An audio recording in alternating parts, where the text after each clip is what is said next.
ನನ್ನನ್ನು ಕಂಡಾಗ ಅನೇಕ ಜನ ಏನೇನೋ ಪ್ರಶ್ನೆ ಕೇಳ್ತಾ ಇರ್ತಾರೆ. ಹಾಗೆ ಒಂದು ಪ್ರಶ್ನೆ ಕೇಳಿದರು, ಜೈತೀರ್ಥರ ಮೂಲ ವೃಂದಾವನ ಎಲ್ಲಿದೆ ಅಂತ ನಿಮ್ಮ ಅಭಿಪ್ರಾಯ ಅಂತ ಒಬ್ಬರು ಕೇಳಿದರು. ಜೈತೀರ್ಥರ ಮೂಲ ವೃಂದಾವನ ಎಲ್ಲಿದೆ ಅಂತಂದರೆ, ಎಲ್ಲಿ ಮೂಲ ವೃಂದಾವನ ಇರ್ತದೋ ಅಲ್ಲೇ ಇಂಥ ಸಮಾರಂಭ ನಡೆಯೋದು. ಈಗ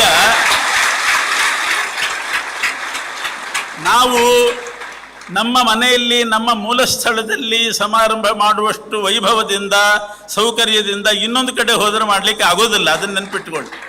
ಎಲ್ಲೇ ಆಗಲಿ ಸಮಾರಂಭ ಮಾಡಬೇಕಾದ್ರೆ ನಮ್ಮ ಮನೆಯಲ್ಲಿ ನಾವು ಚೆನ್ನಾಗಿ ಮಾಡ್ತೀವಿ. ಅದರಿಂದ ಜೈತೀರ್ಥರ ಮೂಲ ಸ್ಥಳ ಇಲ್ಲಿ ಇದೆ. ಮೂಲ ಸ್ಥಳದಲ್ಲಿ ಅವರಿರೋದ್ರಿಂದಲೇ ಇಷ್ಟು ಸೌಕರ್ಯ ಭರಿತವಾಗಿ ನಡೀಲಿಕ್ಕೆ ಸಾಧ್ಯ ಆಗಿದೆ. ಇದು ಒಂದು ಯುಕ್ತಿ. ಆದ್ದರಿಂದ ಮೂಲ ವೃಂದಾವನ ಮಲಖೇಡದಲ್ಲಿ ಮಾನ್ಯಖೇಟದಲ್ಲಿ ಲೋಕ ಮಾನ್ಯರಾದವರು. ಅವರು ಮಾನ್ಯಾನಾಂ ಖೇಟಃ ಮಾನ್ಯಖೇಟಃ.